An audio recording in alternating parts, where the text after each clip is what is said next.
I'm Trevor, the CEO of the same foundation. The donation we received from Interbet helped us in procuring vital, life-saving medical equipment and PPE for Tygerberg and Groote hospitals in the Western Cape. This was while the Western Cape was the epicenter of the pandemic. If you would like to get in touch or assist us in these projects, you can get hold of us on our website, which is www.samefoundation.org.za, Facebook and Instagram or LinkedIn. Well, we're on to the fourth race. It's Jackpot 1. You need to get on by 2:10, and it's over 1,000 meters. A nice quality race this, although it's a small field of 7 at the time of recording. The average rating of an 86. It's a fillies and mares 90 handicap, and 7 runners go to post.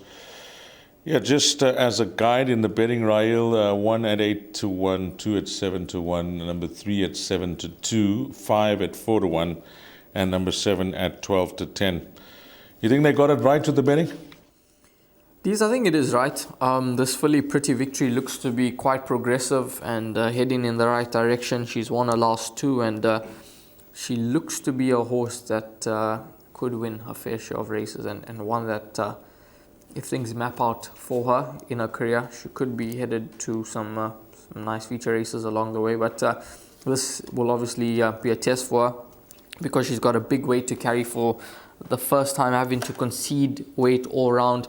She's had the apprentice claim in a penultimate start, and then last time out receiving weight. So it's going to be a test for her. She's dropping to the 5 furlongs for the first time. It's a question mark, because she seems to be a filly that enjoys running at horses rather than being the leader. So I think that she's got a few questions to answer on Wednesday, but I definitely believe that she's a filly that's packed with ability, and I wouldn't be surprised to see her win once again. Yeah, number 3, Missed in Scotland. Her last win was seriously impressive, beating Exchange Student by 4 lengths, and the handicapper gave her 8-point penalty. He took full notice of that win, 8 points up in the ratings. It was a shock that she managed to win in the manner that she did, because her form prior to that win was poor, to say the least, and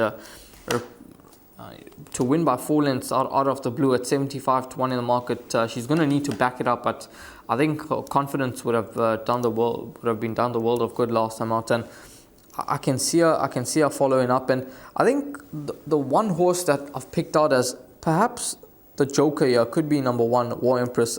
I'm actually happy that Muzieni takes her out, because I think he could be the right man for the job with this filly. She's a horse that seems to have a short run-in, and Muzi can just hold on to her for as long as possible. She should get a nice toe into the race with the likes of Mist in Scotland and Witchwood, who show quite a lot of speed. And with 54 kgs on the back, in receipt of 6.5 from number 3 and 7 kgs from number 7, she could be a horse that could have upset potential about her.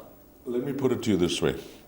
When you look at this field, number 1, 189. Number 2, 183. Number 4, 297. Number 5, 388.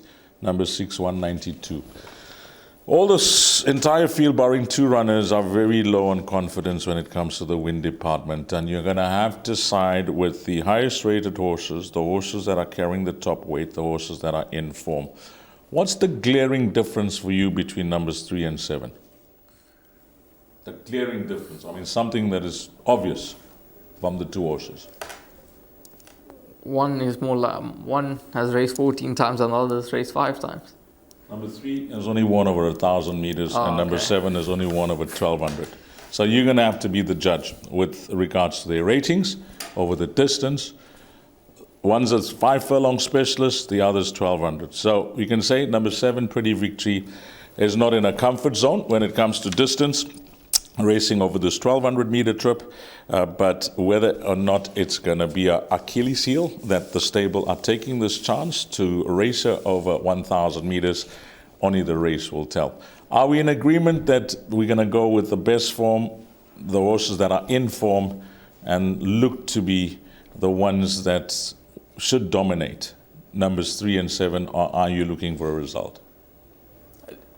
I think it could be one that you just go 3 and 7, because as I mentioned, I think the 7 is a filly that, despite not trying the trip, I think that she's got a lot of ability about her, and she could be going in the right direction. Then And then the 3-horse, a good win last time out, so she could be full of confidence and could certainly follow up. But I would suggest that if you are looking to look past those two, I'd definitely include number 1, War Empress, because when you have a look at her form, she's only won over the 1,000 meters, and she's got a nice light weight on her back, so she could be value in the race at 8-1. Okay, Riley suggesting 3 runners.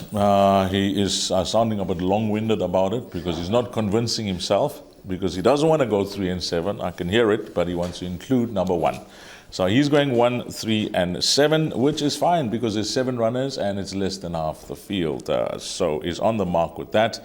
I'm just going to go 3 and 7. It's race number 4. It should be an exciting finish. It's a small field.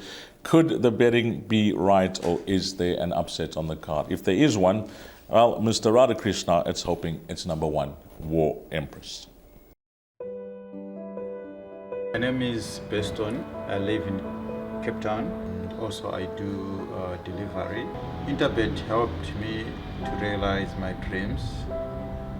Now I have my own delivery vehicle, and I'm able to do the removal in and around Cape Town.